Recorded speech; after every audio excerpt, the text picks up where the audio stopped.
Guys, আমি পেশাগতভাবে একজন কবিরাজ। আমি বাত ব্যথার তেল তৈরি করি, কিন্তু কি কি গাছ দিয়ে তৈরি করি সেটা অনেকের হয়তো জানা নেই। এই যে আপনারা দেখতেছেন, এটা হচ্ছে আখুন্দা। আখুন্দার গাছ বলা হয়।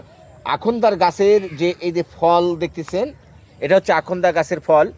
এই আখুন্দার গাছের ফল এবং বিষলং, এই দুটো যদি আপনি সরিষার তেলে ভাজেন, ভাজার পর আপনার হাঁটু ব্যথা, কোমর ব্যথা, বাতের ব্যথা, যে কোনো ধরনের ব্যথা থাক, কিংবা হাড্ডি ভাঙে গেছে, অ্যাক্সিডেন্ট হয়েছেন, এই ধরনের ব্যথার জন্য আপনি এই আকন্দার ফল এবং সরিষার তেলে যদি আপনি ভাজেন বিষলং দিয়ে দিয়ে নিয়মিত 4 থেকে 5-7 দিন এইটা ব্যবহার করবেন, আপনার 1 টাকার এলোপ্যাথি, হোমিওপ্যাথি, আয়ুর্বেদিক ঔষধ ইনশাল্লাহ কিনে খেতে হবে না।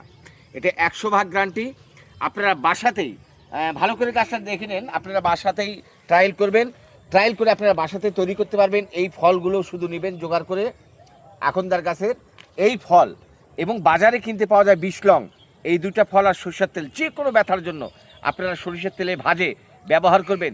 আমি আল্লাহর কাছে ফরিয়াদ করে বলতে পারি, 100% আপনার যে কোনো ব্যথার জন্য কাজ করবে। সবাই ভালো থাকবেন, সুস্থ থাকবেন, এই কামনা, এই প্রত্যাশা সকলের কাছে পড়ি। আসসালামু আলাইকুম। যদি ভালো লাগে কথাটা, তাহলে ভিডিওটা 8-10 ভাইকে একটু শেয়ার করে দিবেন।